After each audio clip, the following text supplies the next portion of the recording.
And we're going to get started. There are obviously tremendous transportation challenges this morning, and we appreciate all of you joining us and braving the elements to be here. We are particularly delighted to have partnered with the University of Texas Energy Poll. I'm Bill Squadron. I'm president of OurEnergyPolicy.org and the Our Energy Policy Foundation, which is a nonprofit and nonpartisan organization dedicated to providing resources for those involved in the energy field, particularly in the policymaking area, both in terms of substantive dialogue that can help to inform the area, as well as resources that are easily accessible and useful for people who are working on these issues. We began this program about 4 years ago, and the goal was to create a substantive and open dialogue that would be inclusive of everyone involved in the energy sector and would differ from things like wikis and blogs by being limited in terms of the discussion to people who were substantively engaged in the field, but open to everyone regardless of perspective, because the goal is to bring together all the different views and to try to achieve some progress in the policy area that we all know has been a challenge in energy for decades. So we're very pleased to have everyone here this morning. We have a tremendous panel. Energy efficiency is an area within the energy sector that I think sometimes gets a little bit less attention than some of the higher profile, more controversial areas, but is a critical part of the mix as we look at long-term solutions in this field. And we have a tremendous panel who will be addressing the current state as well as some of the things that we need to be looking at going forward. In a second, I'm going to bring up Cheryl Kirschenbaum, the director of the University of Texas Energy Poll. We joined forces with them. You know, our focus is on the professional energy community. We polled that community on energy efficiency issues. The University of Texas Energy Poll conducting its American public poll on the same issues because we were looking to see what kinds of things came out of comparing the two side by side, and we did it in the same time frame so that it would be a proper comparison. So she will be going through briefly the results of that. We'll be able to provide to you the full report shortly, and the other thing that she'll be doing is going through some of the numbers that compare both their poll and ours. We'll then turn it over to the panel. They will discuss these issues for about 45 minutes, and then we're going to open it up to the audience for a question and answer for about 10 or 15 minutes at the end. So the last thing I'd like to recommend to everyone, if you're not already using OurEnergyPolicy.org, its resource library to look at the discussions and the dialogue and participate. If you're not registered as an expert on that site, I'd really encourage all of you to do it. The discussions in particular have become increasingly interesting, compelling, and useful, I think, to people engaged in the field recently, as more and more members of Congress have begun to use it as a platform to solicit input from the not from the public, but from the energy community. Congressman Alan Lowenthal did something very recently, which was extremely interesting.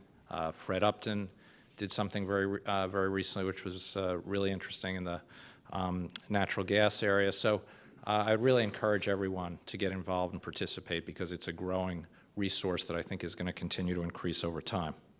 So without any further delay, I'm going to bring up Cheryl Kirschenbaum, the director of the UT Energy Poll. She's going to go through the survey. Cheryl.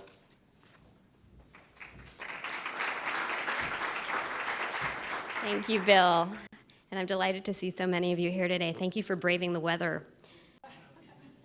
So the UT Energy Poll has been around since 2011. We've done our version of this poll about 6 times. So we're creating a longitudinal data set, nonpartisan, objective, a way to track attitudes on energy. And it was such a treat to be able to partner with OEP on this particular wave and really highlight energy efficiency. Because every time we come out with the data, we get more and more questions. Well, what do you have to say about efficiency? We've highlighted other things over the years like hydraulic fracturing and the water energy nexus.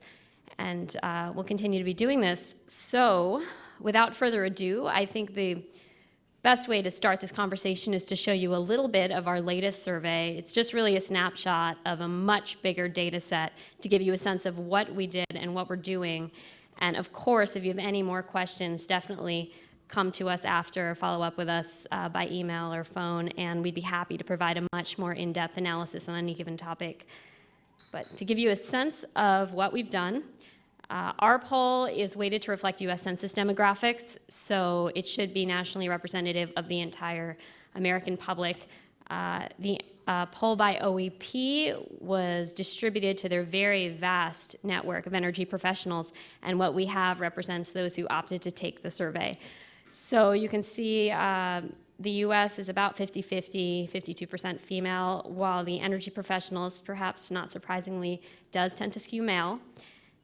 Politics are a little over a third Democrat for the American public, a little under that for Republicans, whereas there were more Democrats represented in the poll by Our Energy Policy. The good news is both groups do prioritize energy efficiency, with 79% from the American public and 82% of the energy professionals that we considered. We also asked who is most responsible for driving energy efficiency measures, and what you can see is that among the American public, 36%, so just over a third, look to the federal government, while even higher among energy professionals, nearly half. The public does look to industry a little more closely to drive energy efficiency, whereas just 7% of energy professionals do that. We're very interested in trust. So where do people go for their information on energy efficiency? And what stood out to us very early was that there's a pretty big difference in who trusts the media. So we had about a quarter of Americans, 25%, saying that they trust the media on energy efficiency, whereas just 7% of energy professionals say that they trust the media. And what we're also seeing with our poll, which I'm happy to talk more about at great length, is that there's a general lack of understanding on energy issues overall among the public. Energy literacy appears to be low. Also low on trust among the American public is oil and gas, whereas 19% of energy professionals say that they trust the oil and gas companies.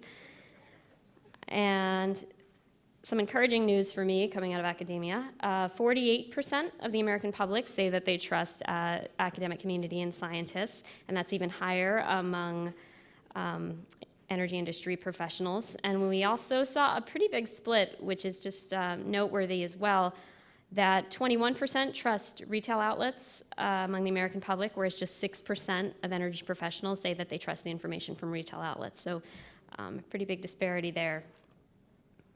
Where should we spend money? These were looked very similar. Among energy professionals, it was 54% on energy efficiency. Among the American public, it was 41%. And also another priority being renewables, 40% among the American public, 32% among energy professionals. And finally, and again, this is just a small subset of questions. There's many ways to break this down demographically, and it gets much more interesting from there. But where can you personally save the most money from energy efficient improvements? 21% of Americans said transportation, whereas 31% of energy professionals said transportation. But you'll see that the most popular answer, which was very close for both, was home heating and air conditioning. Now, that was only a tiny bit of what we've got. So we really want to get to this panel. I just kind of went through that very quickly, but please do follow up with us. We'd be happy to talk to you a lot more. You can follow up with myself or Mike Spiak, who's very involved in the Our Energy Policy poll. And with that said, let's get to the panel. So thank you so much.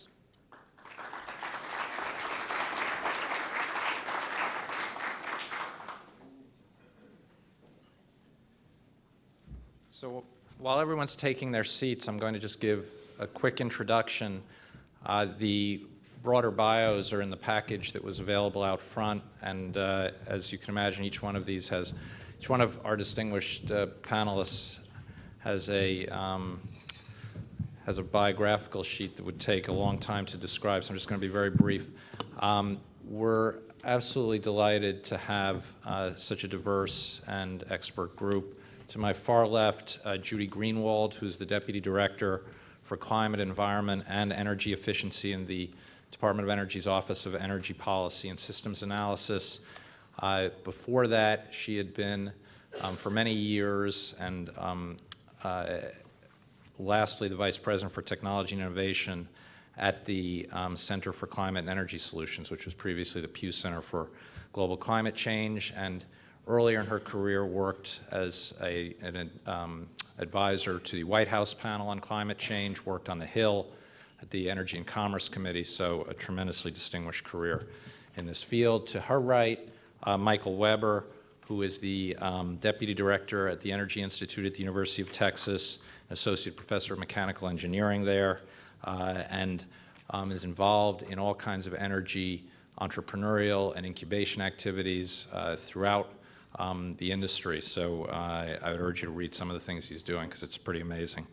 To his right, Lisa Wood, who's the Executive Director of the Institute for Electric Innovation, which is a part of the Edison Foundation, and leading that into some very interesting and creative areas.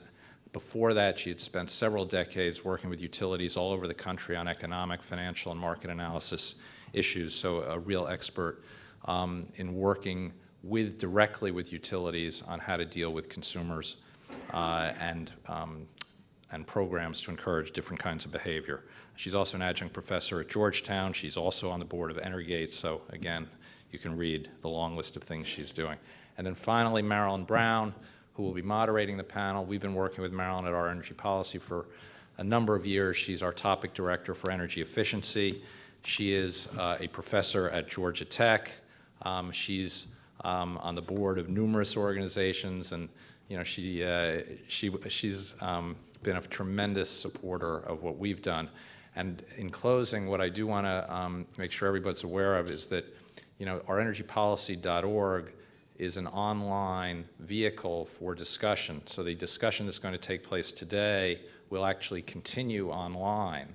It'll be up in a couple of days, and everyone here will have the ability to put in their own observations, comment, engage in a direct dialogue with each other and with the people here as an extension of the discussion that'll take place this morning.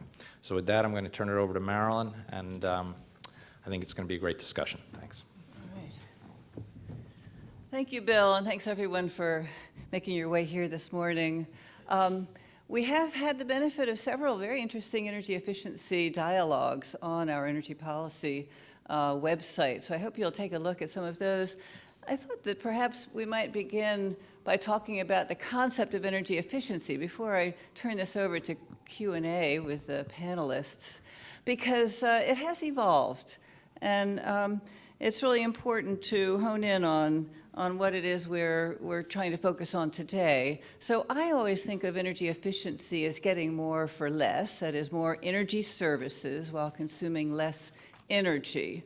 So the kinds of measures you use are watts, lumens per watt, or miles per gallon, or various coefficients of performance. It's always that same concept of getting more for less energy. And you can achieve this through either using better technologies or by using technologies better. So there's both the equipment kind of focus, but there's also the behavioral focus. So you're going to use a high efficiency, perhaps a heat pump system for space conditioning a building like this, but you also are not going to condition rooms that are unoccupied. And you're going to use the appropriate O&M to be sure that everything is running well. So all these behavioral actions are important too. Very different from the concept of energy conservation, which was the focus 20, 30 years ago, sometimes still gets blurred with this concept of energy efficiency. Energy conservation brings up concepts of welfare and sacrifice. So there's always a welfare loss when you're having to give something up that you value. So we're not talking about that today. Not that it's not wise for us to conserve, to use less, to dematerialize, but just because that's not the focus of this panel. Indeed, we're not going to talk about sacrifice. We're going to talk about using energy more smartly. We're also not talking much about demand side management or demand response, I should say. We're not talking about shifting consumption from high peak to low peak periods. You know, that's also not energy efficiency, although, of course, if you have a peak concentrated energy efficiency product, that is more valuable than one that simply shaves energy across the board. So put that out there for you as a sort of conceptual framing of the discussion today. What we're going to do is we're going to start with statements by each of our panelists on their perspective on energy efficiency, and whatever they want to say for no more than 5 minutes. And then we're going to go into a Q&A mode. And I think you can probably speak from there unless you'd like to come to the podium, your choice. Okay, let's start with Lisa Wood. Okay. Thank you, Marilyn, very much. Good morning, everyone, and thanks for braving the weather. I know it's not fun in Washington when everyone's trying to get the same cab. So I want to just say a couple things about where we are today with energy efficiency and some of the major parts, I would say, of energy efficiency. And also note, my organization is part of the Edison Electric Institute. We were started about 5.5 years ago as the Institute for Electric Efficiency. We've now changed our name to Institute for Electric Innovation because efficiency, I think, is part of a much broader conversation today in terms of the things that are happening around the country on the electricity side with improvements to the grid, improvements all across the power system, and changes to the power system. So we've sort of moved to that broader topic of innovation, which includes efficiency at this point. So I want to go back to just to the poll for a second, where when Americans and energy pros were asked where should the U.S. be spending most money on R&D, they said renewables and energy efficiency. Those are the two big parts of the pie. And that's an interesting response, I think, because it tells you what people are interested in. But those two things are, I would say, the two ends of the spectrum in terms of costs. Energy efficiency is our lowest cost resource, and renewables, although prices are coming down, are one of our higher priced resources. So it's interesting, I think, to me that the poll came out that way. But it also tells you what's on people's minds and what they're interested in doing. So we think of, I guess, energy efficiency, again, every time we look at this every year, lots of people look at it, we're still spending about 3 to 3.5 cents per kilowatt hour to save energy. That's way cheaper than building a power plant of any sort, even gas. Even though with gas really cheap these days, it's definitely a lot cheaper than nuclear, renewables, or anything else. So energy efficiency is an extremely cost-effective resource. Probably everybody in this room is aware of that, but I do want to point that out. We've achieved quite a bit of energy efficiency in the US, but we still have a long way to go. As we achieve more and more energy efficiency, or even, let me say, energy productivity, because I think that's also a term that we're using today to talk about how to make the economy more productive. Those costs will go up a little bit, but still, it's a very, very low-cost resource that we could be using a lot more of. So what have we done, or what are the pockets? I mean, when I think of energy efficiency, I think of the electric utility industry and gas utilities as well, but I'm going to talk on the electricity side, doing energy efficiency programs that are funded by customers, so offering customers ways to save energy in their homes, in their businesses, in their buildings, whether it's a simple thing like changing to an LED light bulb or a major retrofit of a building. So those are kind of on the electric utility side, those kinds of programs have achieved about 125 terawatt hours of savings. That's the last number that we have. That's 2011. We'll have a 2012 number in a few months. But what we're seeing, if you look over the past 5, 6, 7 years, is just a constant increase in savings achieved through energy efficiency programs that are administered by utilities, electric utilities, and also, I'm giving you the electric number, but gas utilities as well. So along with that, you'll see budgets growing for spending money on energy efficiency, which means, again, having approval to basically spend money, and in 2012 we spent about $7 billion on utility-funded electric utility energy efficiency programs. And also, if you look at that historically, the number's growing every year. And there's reasons for that, and we'll talk about that later in the panel. and I'm sure some of you are aware of that. The other big thing I want to touch on is the absolutely critical role of codes and standards in the U.S. And what I mean by codes is I mean building codes and standards. I'm talking about appliance efficiency standards, equipment efficiency standards, energy efficiency standards. Almost everybody has probably heard of the refrigerator story. I mean, today's refrigerator uses way less energy than 20 years ago. But what we've seen over the years is that standards are incredibly effective because basically it gives you the choice of only the more efficient appliances or only the more efficient types of equipment. So DOE is working on standards. We've done some work on projecting the impact of standards over the next between now and 2025, between now and 2035. And our expectation, even under pretty much the scenario that's happening today, without a lot of assumptions without a lot of aggressive assumptions, we're going to see a tremendous amount of savings from codes and standards. And the standards obviously kick in right away because in terms of what people are purchasing, codes take a little bit longer as building stock changes over and as people retrofit. So those two things, the efficiency programs, but also the codes and standards are hugely important in savings that have been achieved and savings that we will achieve in the future. And I mean, my view is that the absolute most efficient way to move forward is one of the most efficient ways to move forward with efficiency is codes and standards. They're low cost and they work, and we've seen it for years. We've seen it for decades. So I'll just close with that. Great. Mike, your perspective. Great. So thanks for coming out. As a Texan going through an epic drought, I think this rain is magnificent. We have epic droughts punctuated by biblical floods, and we're in one of those epic drought phases. So I want to take this there. Actually, when it rains like this in Texas, we're like, what are those chemicals coming out of the sky? So this is fun. I even own an umbrella that I brought with me. I was very pleased.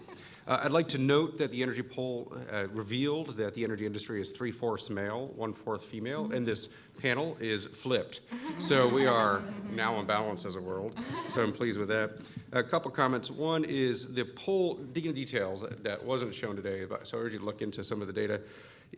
When asking people about their views on energy prices, we're very price sensitive in the United States as consumers and as an economy overall. People think prices are too high for gasoline. No surprise. We thought that for a long time. More importantly is that they uniformly, a vast preponderance of the respondents said they expect energy prices will be higher 6 months from now. And I think that's very important. The decisions around energy efficiency are driven partly by price, but I think more importantly, they're driven by what people think price will be in the future. And if people think prices are going to be high in the future, they're more likely to take the time to invest the money in energy efficiency today. And that's because energy efficiency is often an inherent financial trade-off between capital expenses today for operational savings downstream. I'll spend more money today on energy efficiency, so I spend less money on energy later on. And that's the trade-off for a lot of things, like initially the refrigerators. Efficient refrigerators were more expensive, although today they're cheaper. A more efficient car is more expensive. A more efficient air conditioner is more expensive. Better windows are more expensive.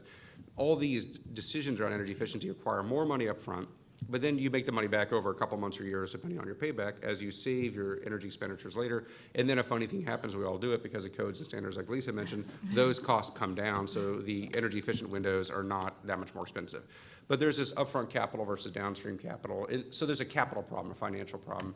And if we get better capital markets that are aligned with this, where you are rewarded for your energy efficiency decisions, for example, if your house that you're remodeling, if you could qualify for a bigger loan, because you're going to spend money on energy efficiency devices and windows and insulation, and the bank recognizes your utility bill will be $200 cheaper each month, therefore you can qualify for more money in your mortgage to pay for it, that would be a solution. So there's a capital markets problem, and that hinges on whether banks understand what's going on and also whether people expect prices will be high. So I think that's one interesting element of this poll that came out, is people expect prices will be high, and people think energy efficiency is important. These go hand in hand. Another point I want to make is on engineers and scientists. I'm an engineer, and so I noticed in there, in the poll, in the details, people are asked who are the groups who are doing the most to help you with energy. And there are questions like President Obama or Congress or oil and gas companies, that kind of thing. The number one rated group were engineers. I just want to let you know that we are doing the best job to tackle energy issues that matter to you, according to the poll. And it was about 40%, so I'm twice as popular as President Obama, is what it turns out. He only clocked in at 22%. Congress was at 9%, by the way. So Obama was the highest rated of all the government officials or entities, and DOE was in there just behind him, and then Congress. So, so engineers and scientists maybe play a role, at least according to the public and the respondents in the poll, which I think is terrific. And not only do they say engineers and scientists are valuable, but they also said R&D is valuable. So there's a call for R&D and a belief that engineers are useful. These go hand in hand because engineers and scientists like to do R&D. And so I say, well, why don't we do more R&D? It is wanted. It's effective. We're pretty good at it as a nation. If you compare the United States to any other nation, it's one of the things we do better than everybody else is invest in R&D and commercialize it and get good products out there. R&D has few downsides. Really bad R&D is just a high dollar jobs program. Like at worst, it doesn't kill people, right? There are a lot of policies that actually kill people, but R&D, you just maybe employed some people. And you actually might get something good out of it. You might get some breakthroughs, or you might get some economic value. And I think of the space program, something like 10% of the national economy in the 60s was invested in the space program. A lot of money was put into innovation at that time, and that got us Tang and the Slinky and better sunglasses. Think of all that economic value. Oh, and by the way, the entire microelectronics industry. So you get really good economic spin-offs from R&D. The last time we did really big investments in R&D for energy were in the 70s. We spent about $8 billion a year. We're not there now. We're at a couple $2 billion a year for R&D across the nation. And the last time before that, we invested a lot of money in energy R&D was in the World War II. And we got catalytic cracking for petroleum, and we got the bomb for nuclear. So we can argue about whether that was a good investment. But we did get breakthroughs. So this is something we can push for. R&D is desired, it's useful, and people like us, so we should do that. One other comment I'll say that Cheryl showed is the poll of respondents showed that of the things R&D should be spent on, 60% wanted it to be on supply, renewables, nuclear, and clean coal. Oil and gas wasn't on the list, I noticed, or wasn't selected. And 40% want energy efficiency. So as Americans, we prefer to increase our supply rather than to reduce our consumption. That is a very American thing to wish to just have a better drug rather than to reduce our drug use. And that's sort of the way we're headed. Now, interestingly enough, if you compare that where our actual R&D dollars went, there was a report out of Harvard a couple years ago that shows that R&D actually was 80 to 90% on supply, 10 to 20% on efficiency. So the public wants it to be more in balance. It is not aligned with where we're actually making our investments. One last comment I'll make, because I'm about to get the hook, is what Lisa said is about codes and standards. But I was about to make a compliment to Lisa, so I think you should give me the time. She emphasized the importance of codes and standards, and I want to affirm, I think this is very important. Codes and standards are one of the places where there should be policy agreement. We argue about the role of government. Should government intervene more or less? But Article 1, Section 8 of the Constitution gives Congress the authority to set standards. It gives the government authority to set standards. This is one place we should agree there is a role for government intervention. And I'll be quiet now. Thank you. All right, very good. Judy. Thanks. It's always nice to follow Michael, and then I don't have to even try to be funny because he's kind of done the allotment for funny. I do want to associate myself with his remarks about engineers. I'm an engineer too, so I like that we did well in that popularity contest. And I do want to attempt at least to live down Bill's introduction of me. He described me as being on his far left. And so hopefully I will show through how reasonable I am that that's really not quite correct. So I wanted to give like a little tour of the federal government's activities in energy efficiency. There were some questions on the poll about what the feds might do on energy efficiency. I wanted to get a little bit specific about what it is that we actually do, just in terms of the categories, and then we can drill down into any of these during the Q&A. The government is a very big user of efficiency. We buy a lot of products, we own and operate a lot of buildings, and the decisions that we make in terms of what products and services we buy have a big influence on what's available in the marketplace. And we also indirectly influence other decision makers in the marketplace. People may actually look to us as a role model. That does still happen despite some of the general views about government. And also, it's often convenient for people to use, for example, our procurement standards in their own decisions. It sort of makes it easier. So we have a role in terms of what we buy and what kind of services we procure. And a lot of that within DOE happens at the Federal Energy Management Program, and there's a lot of activity across the board in the federal government on that front. We also have a big role in RD&D, as Mike Weber talked about. That's actually most of DOE's budget. We are mostly an RD&D organization. We do a lot of energy efficiency R&D, and that has had a big impact. We do it at our labs. We also fund a lot of external research. And we've been at least partially responsible for some really important innovations, like most famously probably compact fluorescence. And there's a lot of other agencies who are doing important RD&D, like the Department of Defense, for related and important reasons. We also have a big role as a regulator. The Department of Energy is responsible for these efficiency standards for appliances and equipment. That's had an enormous impact, again, on market transformation and on reducing our energy use. The Environmental Protection Agency and the Department of Transportation have a big role. They do these CAFE standards that have saved Americans a lot of money on fuel costs over the vehicle lifetime. And of course, as Mike mentioned, there is this issue of upfront costs versus lifetime savings, but the benefits far exceed the costs and have had both energy security, broadly benefits, as well as benefits for individuals, and have saved a lot of energy. And then our fourth role is, I guess this is a fairly large cleanup category, but I didn't want to run out of time, so I put a bunch of things together. We're kind of an enabler of other actors and a catalyst for action, and we do a lot of things that would fall into that space. We provide a lot of information. We have our Energy Information Administration that has a bunch of information that helps people make good decisions about energy. We provide technical assistance to states. We provide funding to state programs on efficiency, and we do a lot of work on the finance space, more so under the American Recovery the ARA, whatever it's called, the American Recovery and Reinvestment Act. That a lot of that funding slug is mostly gone now, but there's actually a new program that I can talk a little bit about if that was of interest. In the U.S. Department of Agriculture, they're just standing up an a program that's going to offer low-interest loans for energy efficiency investments, and it's a fairly significant amount of money and potentially a significant entry into an area in rural America where this has been less available. So there is still that financing piece that we do, although less so than we did under ARA. We also convene people, we promote best practices, we share information, and basically a lot of these things can be thought of individually, but they also work together to catalyze action. Two related areas that sort of two specific examples of that kind of analysis and convening that we're doing in my office is we're part of this quadrennial, we're actually on point for the Quadrennial Energy Review, which is a big administration-wide effort to come up with essentially a national policy, energy policy action plan. And that work is ongoing, and it involves a lot of analytical work, it involves a lot of convening, and that's a big emphasis of my office and the department and the administration broadly over the next year. We're going to do the first installment of the Quadrennial Energy Review we call the QER by early next year, and it's on transmission, storage, and distribution, and I can talk a little bit about that more if people are interested. Also, my office is doing a deeper dive on the president established an energy productivity goal to double our energy productivity by 2030. To be honest, these are units that I'm not yet sort of intuitive about. The goal is to go from $136 I should explain what it is. Energy productivity is GDP over energy use. It's the reciprocal of energy intensity, which a lot of us think about in terms of energy use for GDP.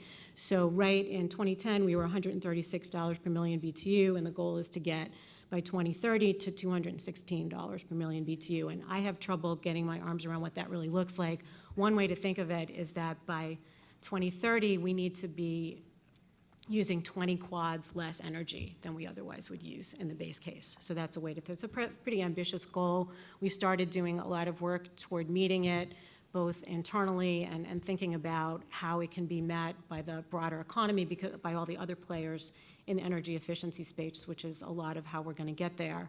And that's an interesting area that we're spending a lot of time doing a deep dive to make sure we continue to be on track to meet that goal. And it's part of the President's Climate Action Plan, so it's a priority for the administration. And with that, I'll stop and we'll go on to our Q&A. Well, Judy, thank you very much. You're on a roll, so I'm going to toss you the first question. You can keep at it. And the question has to do with barriers to energy efficiency. We've talked a little bit about codes and standards, and usually they're justified as a necessary intervention when there's a failure in the marketplace. Principal agent failure, such as people like Bill Prindle, who's over there at the table, I believe, has written extensively about. But there are other barriers too, and some of them are information-based. So in the poll, there was a question which asked the energy pros, would you support a mandated disclosure of energy bills for all commercial and residential buildings at point of sale, and there's an 82% support for that kind of a mandate. So again, underscoring the need for better information about the energy efficiency of buildings in the marketplace. What do you think are the key barriers, and what do you think we need to focus on in trying to push efficiency further?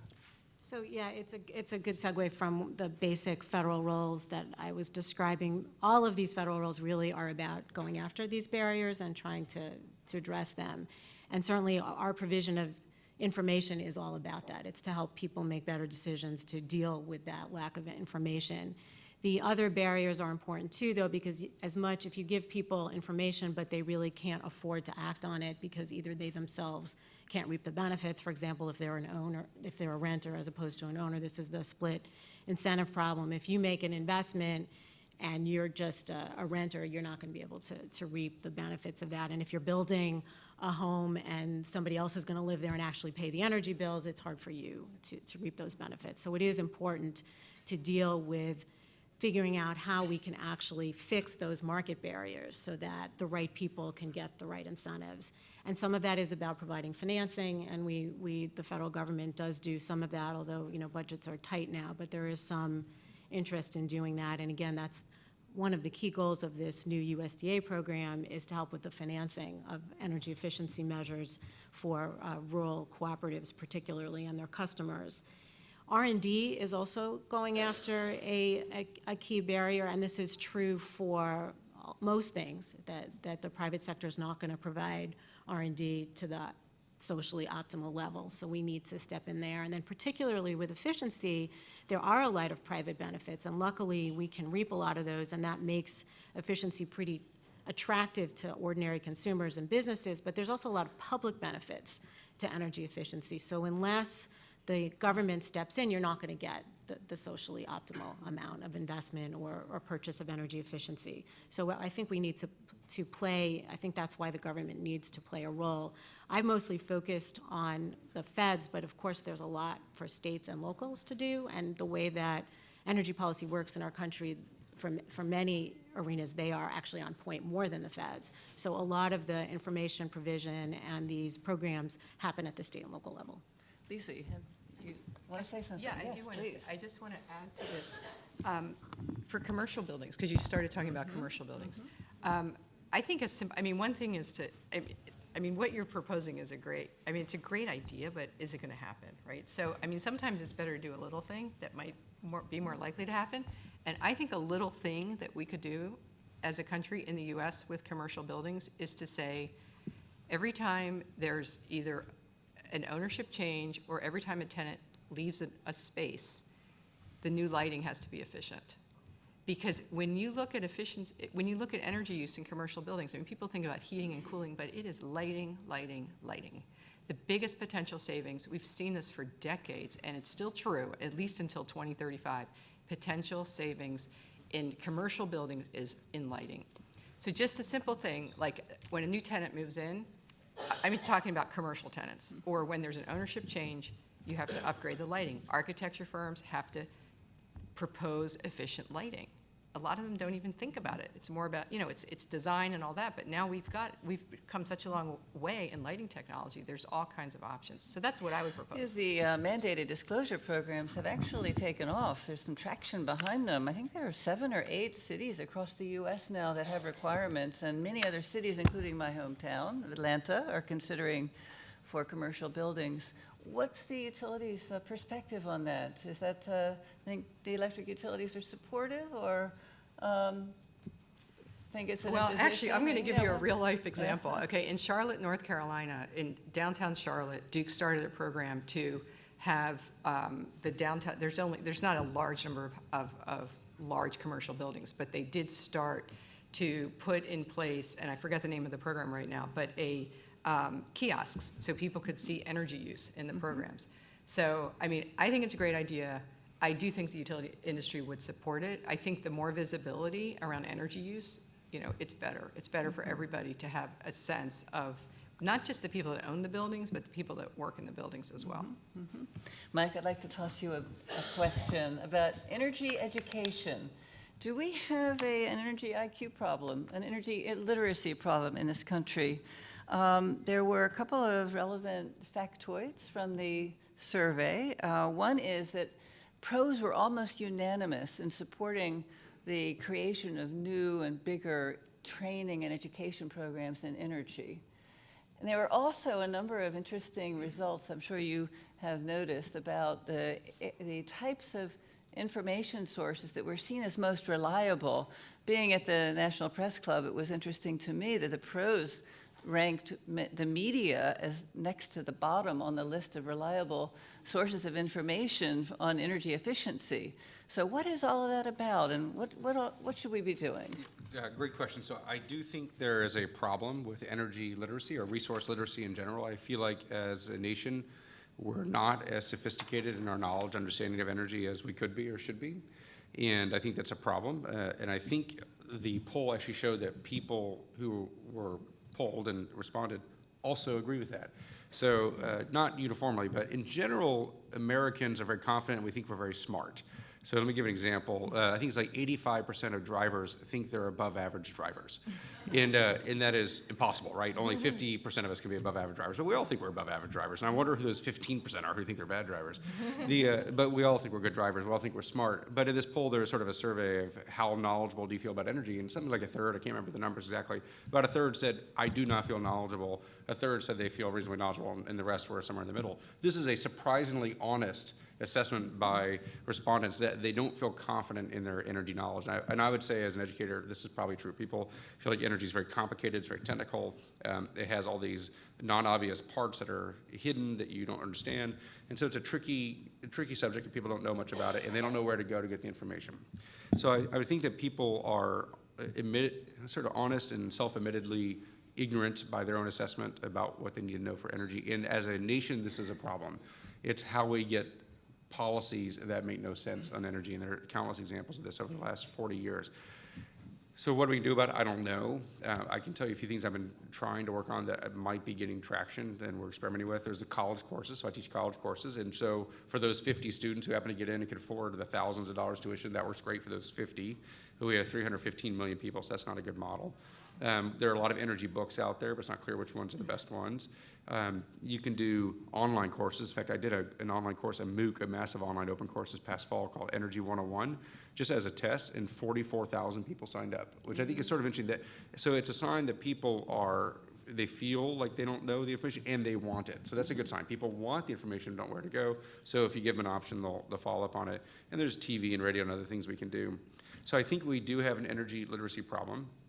We don't have any energy curriculum for high schools, for example. So we're trying to develop it now. I actually worked with a couple high schools this past fall to teach a course for them using the online course of their curriculum. And they were desperate for it. They said, we can't find any high school appropriate textbook or content. So this is a problem that people have identified. People are hungry for the knowledge. We have to develop the solutions. There's not much funding for that, it turns out. The business model isn't real clear. I guess it's more of a textbook model. The textbook publishers aren't there yet. So yeah, it's a problem. People recognize it's a problem. They're hungry for the information, and now we educators have to provide them with an answer. So I think that's the next step. Okay, good. Anyone want to elaborate on that? Well, I'm going to just add an example here. I completely agree. And I also teach a class, and these are graduate students, and they're not very energy literate either. But that's why they're taking the class. But I mean, and one of the things we say to them is your role, and when you leave this class, is to teach other people about energy. It's such a problem in the U.S. So I think the high school thing, teaching young people about energy is really important. There's some technology companies actually that are doing that are going into high schools and creating curriculums to talk about modernization of the power sector. I think there's a role for government here in creating a campaign or some kinds of materials that can be used for young people. I mean, these are the people that are going to be, running the country in the future. So I think really, really important issue. Yeah, I just want to add something and actually be interested in Lisa's view on this. I think there may be things we can learn from what people know about their gasoline bills. Gasoline prices are something that people know better than pretty much any other price from what I've seen according to polls. People are used to seeing very large signs with gasoline prices and they can tell you what they're spending, and they know how much they spend on gasoline.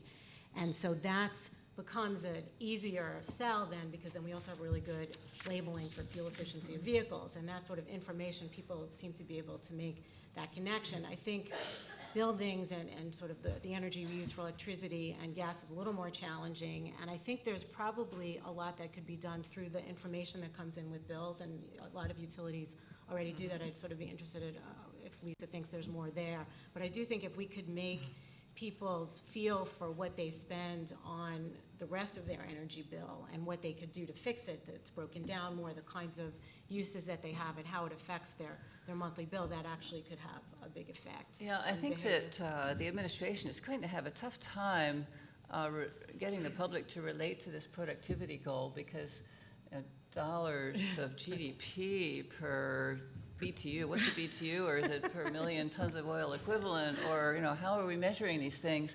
It seems much more meaningful to talk about per person or per household. There you can really get your arms around it. So while we're talking about the roles of different organizations, there were a couple of questions asked about who's responsible for driving energy efficiency into use in America. And the energy pros, 46% of them said that it really should be principally the responsibility of the federal government. Americans thought a little less, a little lower percentage thrown to the federal government. So Judy, what do you think? So I think we definitely have a big role. We're playing multiple roles. As I said at the beginning, I don't think it can be all of the federal government. A lot of, pretty much all of our energy infrastructure is privately owned, and it's a lot about private decisions. So we can influence those private decisions, we can be helpful, but there has to be other players. And I do think the way that our policy regime is structured in this country, there's a lot that states and localities have authority over. And so I think a lot has to, by law and by appropriateness, I think in many ways, has to fall to state and local. One of the things that's coming up in our initial work on the Quadrennial Energy Review is the importance of looking region by region, because different regions are very differently situated in terms of their energy mix, their energy prices, their ability to reduce energy, how manufacturing intensive they are. There's just a lot that, having sort of a national view is useful, but you really have to go down region by region, state by state, and in many cases, or locality by locality, to really figure out what is appropriate. And so there are lots of other players, and I do feel strongly, obviously, that the federal government needs to play a big role, but there are lots of other players, and we actually can't do much without everyone else helping as well. Yeah, Lisa? Well, I just want to say that states have actually done a lot to promote energy efficiency in establishing energy efficiency resource standards in 20-some states. I don't know the exact number. But those standards require utilities to save a certain amount of energy based on how much electricity they sell. So they have to meet those mandates or they're penalized for it. So even though sometimes a mandate is a little bit like, putting a hammer on something, they actually do achieve results. So states have really taken the lead on that across the country. The other thing I'll just kind of throw out is, this was just announced last week, Georgetown University just created an energy efficiency prize. And what that's about is having municipalities compete to be the most efficient municipality, and then as a result of that, you sort of win a pot of money, and that's modeled on the X Prize that was developed some years back. So that's another sort of grassrootsy kind of way that people are saying, this is something we want to do. This is something there's a lot of interest in it. So there's I'm agreeing with Judy. I mean, there's the federal government has a role, the states have a role, municipalities have a role, people have a role. So I think all of the above. Okay, all right, well, let's see. Judy, you said that there are different models across the country in different regions. And Lisa, you mentioned EARS, the importance of resource efficiency resource standards, but there aren't any in much of the Southeast, for instance. And I would argue that that's probably because of the way that the utility industry is organized there. What is the business case for energy efficiency in, for instance, a vertically integrated utility economy like we have in the Southeast and a few other regions of the country. So I'm not including Texas in the southeast because that's a very different We're system. neither south nor west. We're Texas. We're Yeah. Are you addressing Yeah, this one? Lisa. Okay.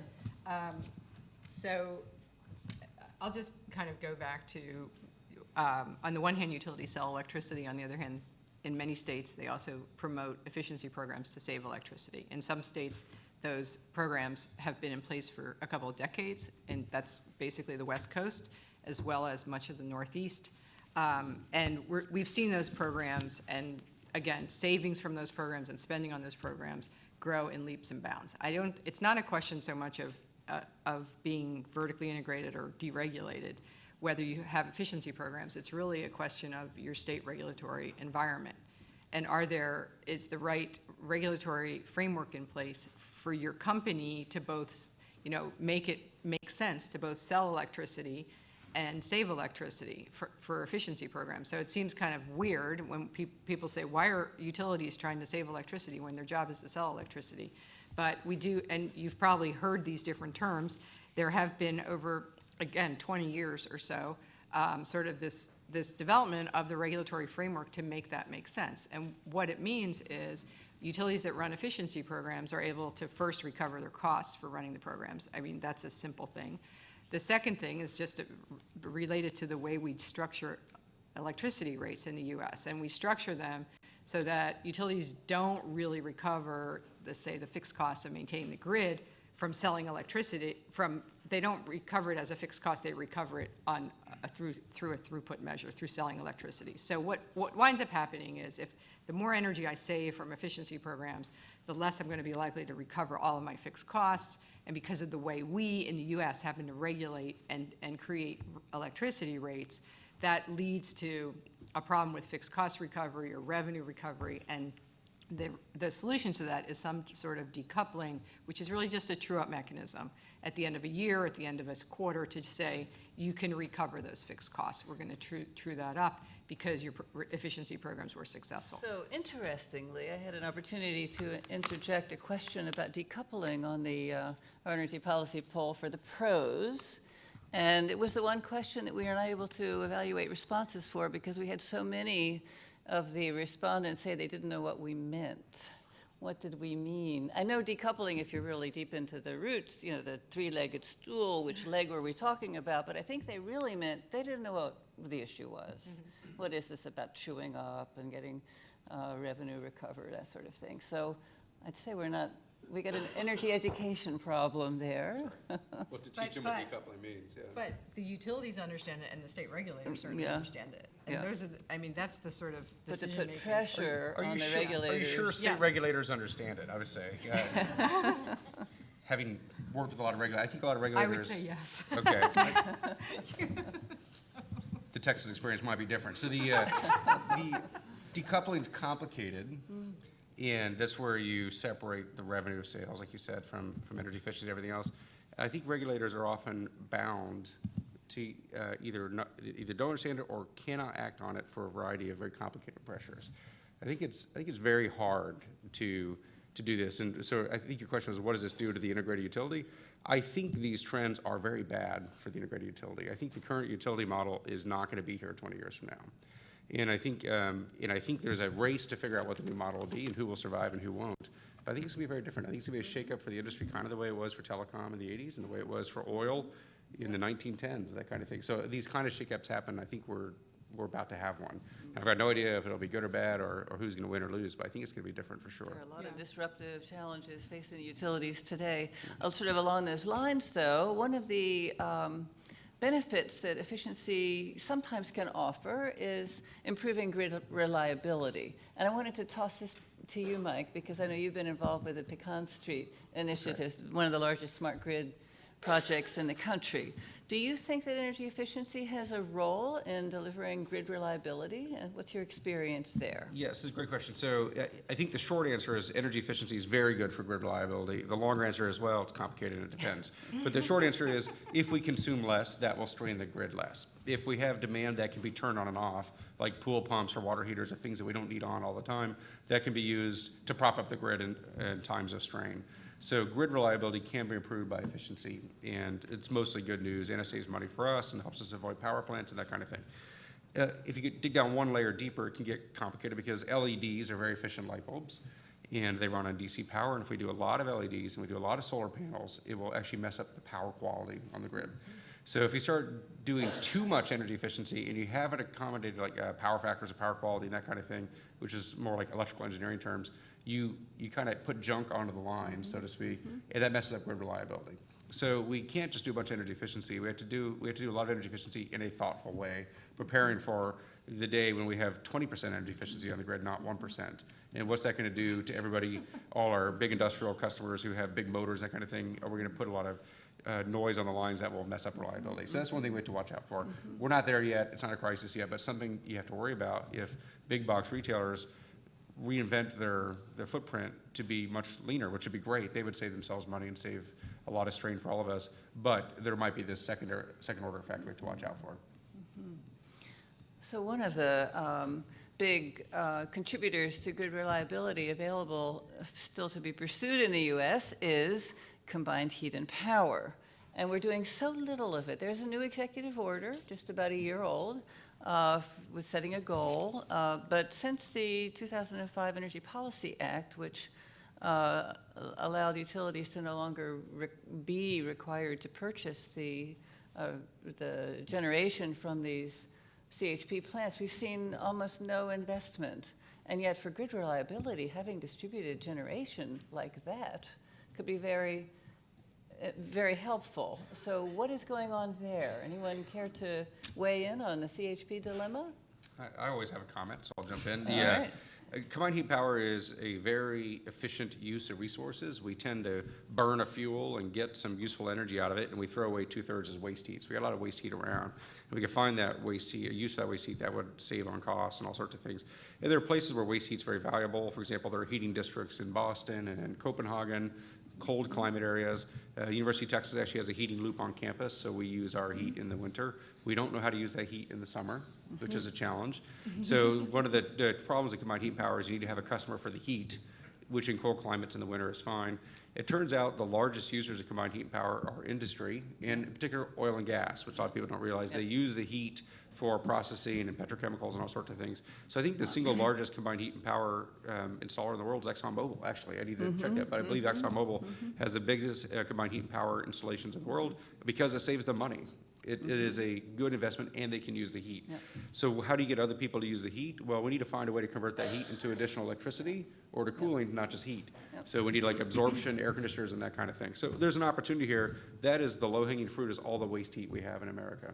All right, well, we could go on forever, but I also wanted to give a chance for anyone in the audience who might have a question of anyone on the panel.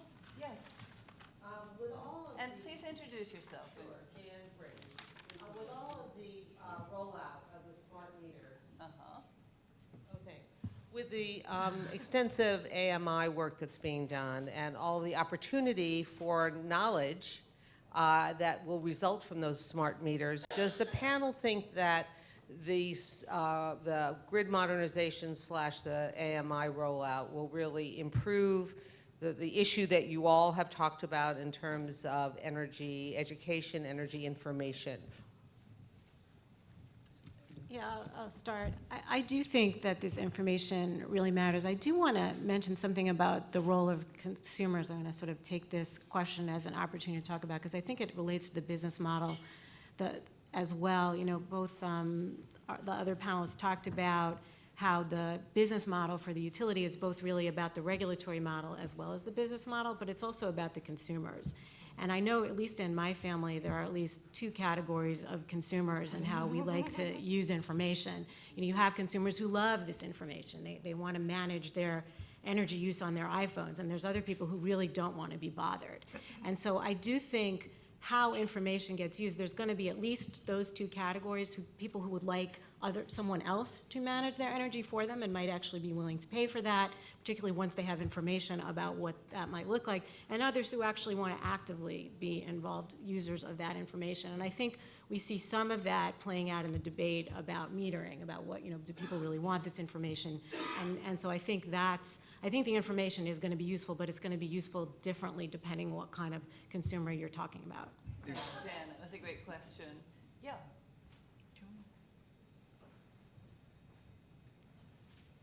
Hi, thanks. Joel Yudkin, High Road Strategies, a energy and economic policy consultancy in Arlington. And I should point out I'm also an engineer, since it's very rare that I get extra points for that. I wanted to focus, and being an engineer, I wanted to focus on the industrial side, because it wasn't mentioned in the poll. And that seems to, I always feel like I'm Scotty in, in the Star Trek, you only start, anybody pays attention to when you have a problem, or when the electric grid doesn't work, and where there's other, but it comes back to what I did several years ago. I did a study, or I was involved in a study on the impact of climate policy, when we really had a glimmer of hope there might be a climate policy. Funded by the Bipartisan Policy Center, impacts on energy-intensive manufacturing. Yeah. And one of the things we concluded that over time, we're going to need something in the range of 20 to 40% improvement of energy efficiency. This was not going to be met. I mean, ACHP, improving the facilities, management of energy, workforce practices, and heat recovery, all those are very important, and a lot of people have been pushing. There's been some movement. And this is something where the wind is at our back, because a lot of industry gains as well. But it became clear, too, in order to make any major gains, we need next generation of low-carbon manufacturing, especially in the energy-intensive sector. Now, Industries of the Future was once a really big program of the Department of Energy, and it's now defunct. And I know AMO is supposed to be carrying the ball on that, but it seems to me that that's an area of R&D, of like looking at what is the next generation of steel. And do we have a question? Yeah, I wanted to get to that question. What is you perceive in terms of R&D in that area? Where are we in that? Oh, okay, R&D and industrial efficiency. Judy. So we are doing a lot in that. That's a big priority for our Office of Energy Efficiency and Renewable Energy. That's, we have an advanced manufacturing initiative. You're right that Industries of the Future went away, but there is still quite a bit of work going on industrial energy efficiency, both R&D that we do as well as collaborative work that we do with companies. So I think it is a high priority. I do want to use your question as an opportunity to point out that industrial efficiency is kind of a bright spot in many ways in the whole efficiency landscape. Particularly large companies, they get the numbers. They can sort of look at the finances. They have the sophistication to really use the information that we all kind of know that these investments are worthwhile. I do think there's probably more opportunity both with smaller and medium-sized companies, as well as more broadly with consumers who may need more help with that. But there is still a lot that can be done. I think a lot of that potential, though, there's a lot of companies who are on the case on that. And the government does have a role, but I think it's more of a cooperative one, working with companies who are interested. There is, of course, a very exciting initiative in additive manufacturing. So that materials approach has a lot of potential and does still need some more research to move that into reality. Anyone else have a question? Bill? Yes, hi. If you can hear me, I'm Bill Prickle with ICF, and there's been a lot of talk coming out of EPA on the role of energy efficiency in the forthcoming rule for existing power plants on CO2. And I heard a thread about reliability and so forth. Some companies, including AEP, were warning us that, given what happened this winter in the Midwest grid, we may need to keep some coal plants online. I also note that the Indiana legislature essentially hit the stop button on the statewide DSM program for other reasons. And I'm wondering if in fact EPA does provide for a large role for efficiency in the rule that's due out in June. Do folks think that it might actually help not just ease the compliance burden on power plants, but possibly allow some, legacy fossil units to continue to run maybe solve some grid problems? Just what do the panelists think about the role of efficiency in this, forthcoming 111D rule? Well, I'll just say a couple of things, Bill. One, I think if efficiency can be included, I think it's a win for efficiency. Because the more we can include, and the reason I'm saying that is because efficiency is now bid into wholesale markets in the Northeast, that makes efficiency real. It gives it a price. So anytime we can from an efficiency perspective, when we can do that and it becomes a resource that people want to use for compliance and it has a real value, to people here, we're talking about efficiency, we think it has value, but that's not true everywhere. So I think that's really important for efficiency to be part of that.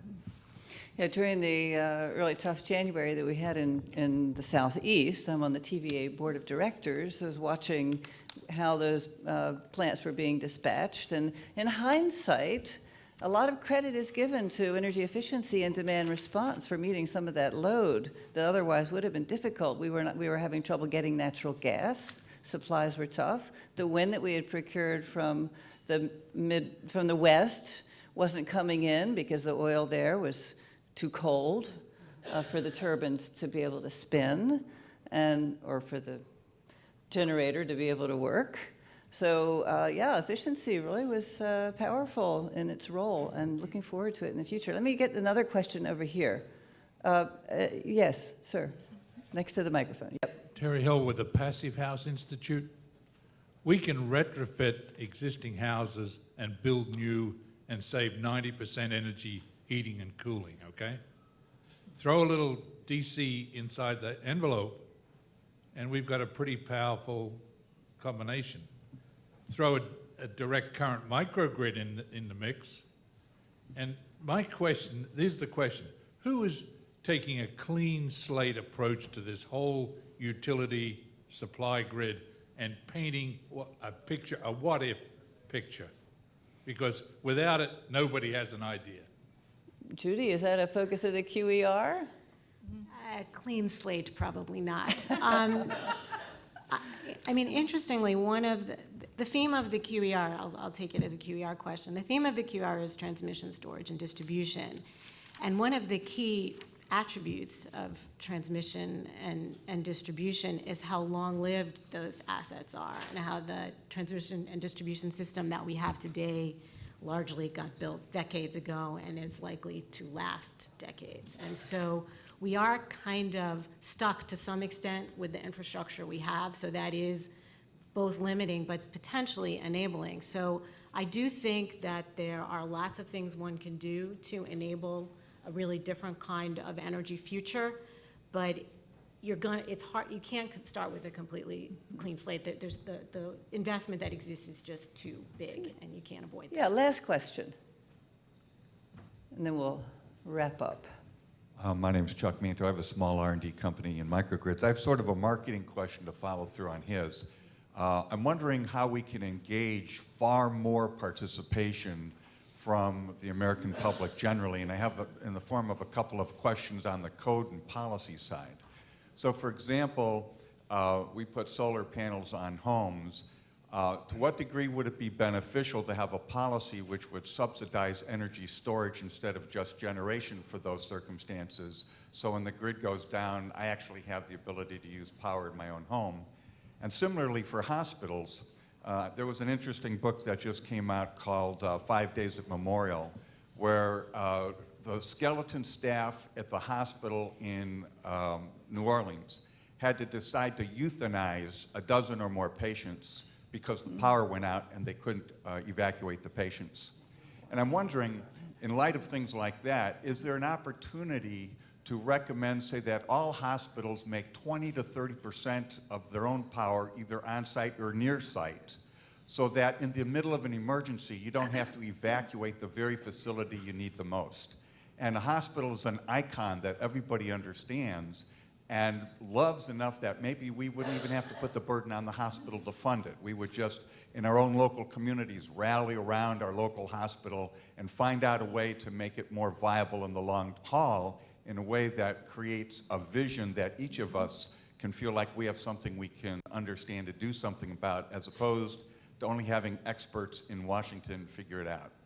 So, Mike, since you're not in Washington, So do you have a view on that? Yeah, so I think it's interesting. I think I need to read this book or watch the documentary on the 5 days in the hospital.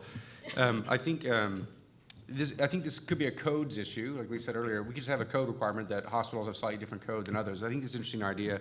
We do need hospitals more in those times of crisis. They should have backup power. Now, they often have diesel generators on site for backup power. But that doesn't mean they have 5 days worth of diesel. And diesel's like the dirtiest kind of thing you have near people who have sensitive ailments. You might not want diesel right there. So you could build something more robust, and maybe hospitals are a testing bed for some of this. At the same time, the last thing you want to do with a hospital is experiment with its energy supply. So in Austin, we had this horrible series of anecdotes with the Dell Children's Hospital, brand new Dell Children's Hospital, with on-site natural gas turbines and combined heat and power, the most efficient hospital in America. Gave more reliability problems to Austin Energy than any other power plant they own when it came on, because it had every advanced control switch and smart grid this and that you can imagine. And I think they were using Windows or something, Microsoft Windows operating system, couldn't keep up with the decisions. And so power go off and the diesel couldn't come back on. Eventually they went in and ripped all the cables out and just turned on diesel generators for several weeks to keep it running while they figured out the system. So I think the idea of having a robust, secure, resilient energy system in hospitals makes a lot of sense. We also probably shouldn't do the testing at the hospital to figure it out. We should figure that out, I don't know, at another site. And then once it's there, build it into the code so that they're ready to go. I think this is an interesting point. Yeah, I actually would like to make a broader point about this connection between resilience and efficiency, because I think it is a tight connection and there's tremendous opportunities there. I think there's some untapped potential and maybe some education that could be done as well. I've noticed, as in recent times whenever we have power outages, it used to be that was a very quiet time. You could sort of hear a pin drop outside, and now, to me, the sound of a power outage is my neighbors powering up their backup generators. And there does seem to be, for like an economist term, a willingness to pay for resilience that people are at least acting on privately. And I also have seen some evidence that people are willing to pay for resilience more broadly in the light of some of the storms that have occurred. People do seem to be willing to let the utility put in its rate base some work on upgrading the transmission and distribution system. So I do think there's something potentially there. I don't think we've quite taken advantage of it, but I think this desire for resilience, desire for efficiency could be harnessed so that we could actually make some big improvements on our systems. Can I make one quick remark? Absolutely. Okay, I just want to make one quick remark, and I just want to say, I don't know if you live in Maryland, but the state of Maryland actually has the governor and the energy administration, or I don't know exactly what it's called. I mean, they've actually said to the utility, we recognize the importance of grid resilience. We want you to spend money on this. This is important, you know, and I congratulate the state of Maryland for doing that. I think that's really important. Actually, those last three comments were a great segue into the ongoing dialogue that will continue this morning. But first, let's have a hand for our panelists, who I think have done a tremendous job this morning. Thank you. I want to, as we conclude, I want to thank a couple of people, Michael Spiak and Brad Townsend from Our Energy Policy, who put in a lot of time and effort to help put this together this morning. Actually, could we acknowledge him, Mike, Brad? Great work. And I also want to thank our partners at the University of Texas Energy Poll for the joint work we did. That survey and the report will be out shortly. And everyone should spend a few minutes going to UTEnergyPol.com, because there's actually an interactive infographic there, which is very cool, and you can really see by each individual demographic how people are responding and what Americans think about different energy issues. So I'd really encourage you to do that. And really the hallmark of what we're about at OurEnergyPolicy.org is that the discussion that began today will then extend online and hopefully serve as a resource for people throughout the community. And I urge all of you to visit the site, register, participate in the discussion, and continue the tremendous addressing of the issues that was begun today by our panel. So one last round of applause for our panel. Thanks again for coming out and joining us today, and we look forward to working with you as we go down the line. Thank you.